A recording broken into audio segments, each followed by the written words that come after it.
Hello दोस्तों, मैं doctor Jagdish Rathore और आप देख रहे हैं माइंड गैलेक्सी। दोस्तों, हमारे ब्रेन के वजह से ही हमारे सीखने की प्रक्रिया हमारा मस्तिष्क में कब शुरुआत होती है और किस तरीके से हमारी इंटेलेक्चुअल पावर बढ़ जाती है, ये देखने के लिए जब भी बच्चों का जन्म होता है, जन्म के बाद जो कोशिकाएं बनने के कारण उसके मस्तिष्क का विकास रुक जाता है। कोशिकाएं नहीं बनने के वजह से मस्तिष्क का विकास रुक जाता है।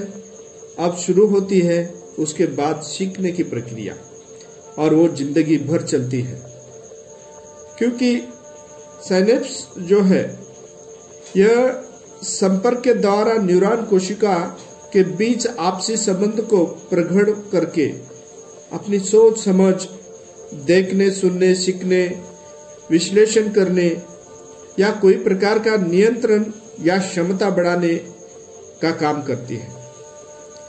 मस्तिष्क के 3 पदार्थ से बने हुए होते हैं: nerve cell, neurons, glial cell, vascular tissue.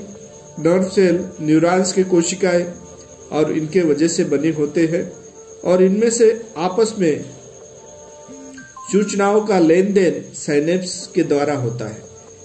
और नर्व सेल में जितने अधिक साइनेप्स होंगे, दूसरे नर्व सेल तक उतने ही अधिक प्रकार के सूचना या लेन देन संप्रेषण का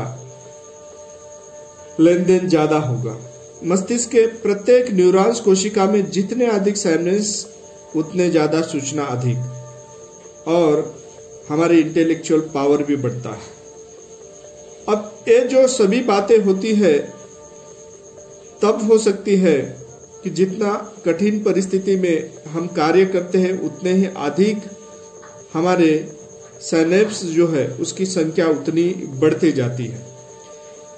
जब भी एक चूहे के ऊपर एक प्रयोग किया गया और उसको पजल बॉक्स में रखा गया तो उसके न्यूरॉन्स की बढ़ने की संख्या बढ़ गई थी, और जिसको सिंपल स्थिति में रखा गया उसके न्यूरॉन्स की संख्या कम थी।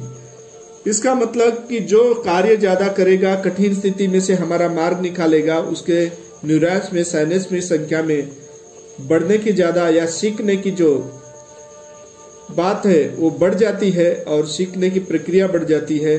अगर कम है तो उसमें सीखने की प्रक्रिया कम होती है। ये मस्तिष्क की सबसे बड़ा काम उसके साइनेप्स के ऊपर निर्भर है, उसकी संख्या के ऊपर निर्भर है, और उसी के वजह की सीखने की प्रक्रिया हमें निर्माण होती है और इंटेलेक्चुअल पावर बढ़ जाता है। दोस्तों, अभी तक आप देख रहे थे इंटेलेक्चुअल पावर बढ़ाने के लिए संघर्ष करना बहुत जरूरी है और या कठिन परिस्थिति से गुजरना जरूरी है, तभी हम आगे बढ़ सकते हैं और हमारा इंटेलेक्चुअल पावर बढ़ा सकते हैं।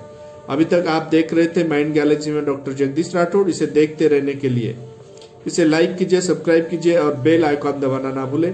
नमस्ते।